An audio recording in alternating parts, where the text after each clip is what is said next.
Hello and welcome to the Quiver channel. I am Jason, your host. Been a while since I've done an indoor video. Hope the audio is okay because I'm using a little laptop at the moment, tweaking it. At 2:30 last night in the morning, I got a phone call from the hospital to say that my mum's breathing was becoming very irregular. So I got up,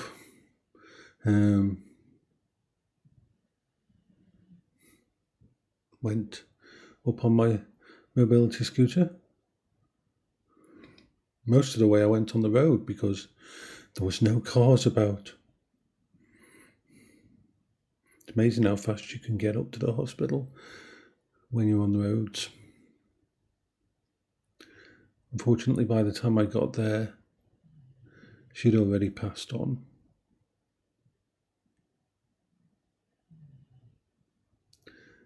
It's a relief. Not through any selfishness or anything, because I love my mum. Because what was left wasn't my mum.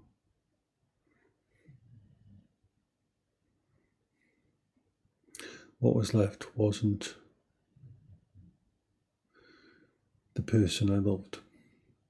It was just a husk.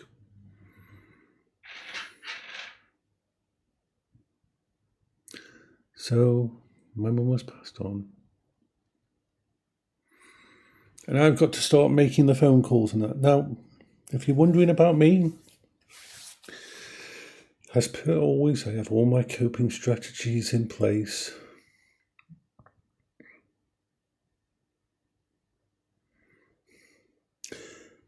I'm not going to be doing as many mobility scooter excursions.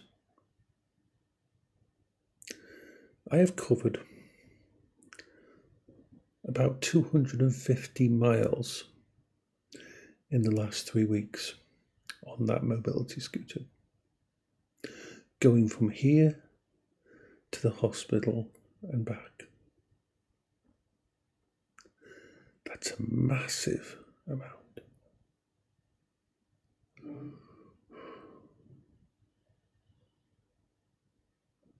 My mum was amazing. She was. No one's perfect. No one should be. Every family's got flaws, every family's got issues, but mum, she taught me right from wrong. She put up with my weirdness and helped me. She allowed me to be myself.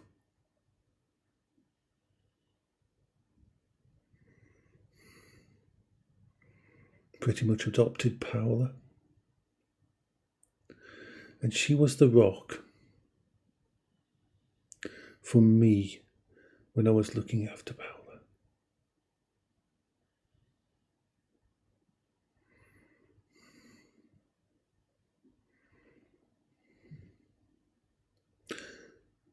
I said my goodbyes to my mum probably over 10 years ago now.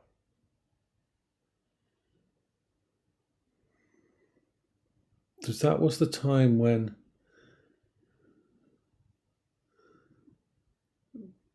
she went into a home, and that was the time when the dementia was so bad that she was really not my mum anymore.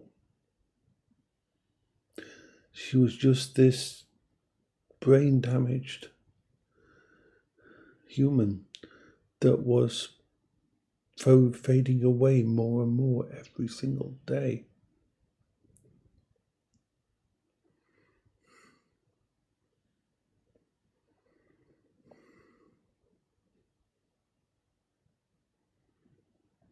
No, my mum was the person who taught me how to do my first rewiring of a plug.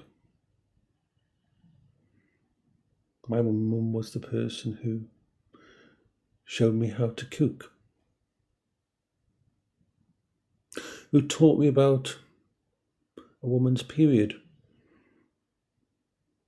and sent me off to the pharmacist to buy sanitary towels for the first time, telling me that my girlfriend in the future would thank me for knowing these things. My mum was the person who supported my need for computers, even though not quite understanding it.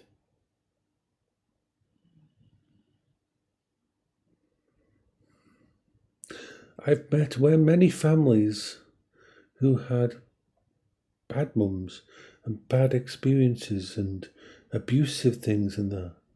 So I am so lucky to have had a mum who actually cared for me and supported me and allowed me to be me.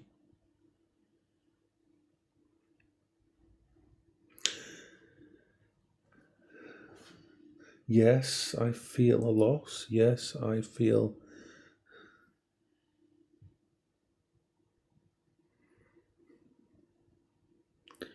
different. I didn't record my journey up to the hospital or back on the mobility scooter. And on the way back,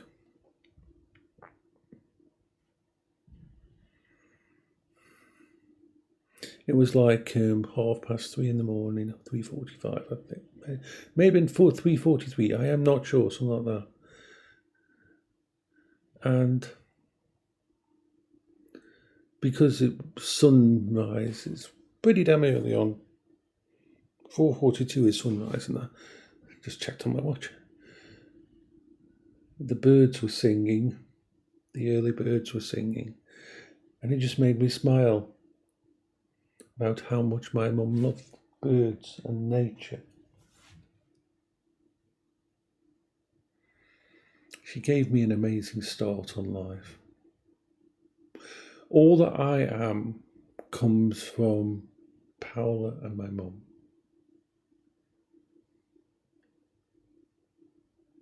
So yeah, I probably got to go to the hospital once more once I rang up the bereavement centre after 9. There shouldn't be any complications with my mum's thingy. They probably won't even have to do a autopsy because it's the kind of death it was. It's not like they're looking for anything of reasons.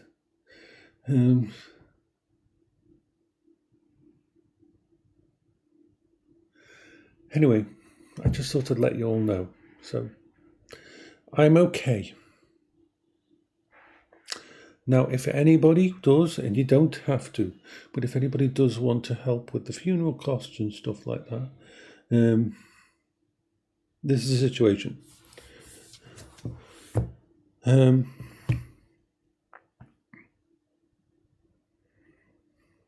Any money given to me, I mean, I don't normally get donations.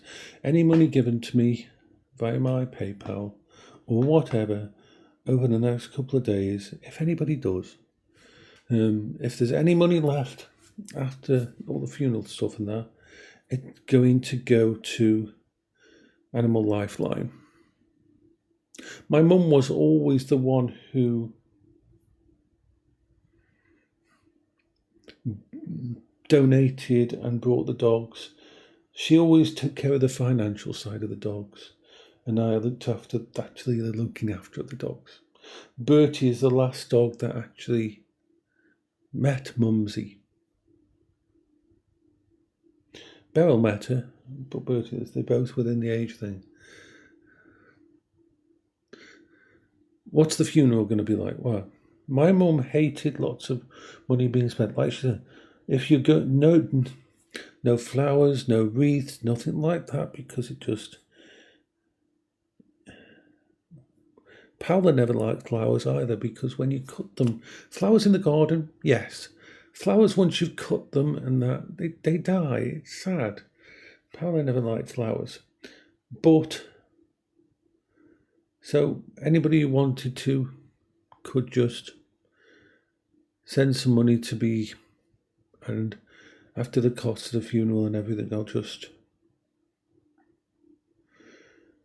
send a donation in my mum's name to Animal Lifeline. So what's the funeral going to be? It's going to be a very simple one. I've got a quote, and basically they'll pick up the body once I've got all the stuff done. I'll pay beforehand. They will cremate it, and then they will bring the ashes to my home. And then at a later date, when everybody's back from holidays and all that kind of thing, we will have a little get together here. And I will at that time have bought a couple of plants for the backyard. One for my mum and one for Paola. And I'm going to put their ashes underneath the plants. That is what's going to happen. I'm going to spend the minimum possible, not because I don't love them, but because that's what my mum wished. She never liked money spent on funerals. She hated it. So anyway, this is Jason for the Quever channel. Bye bye for now.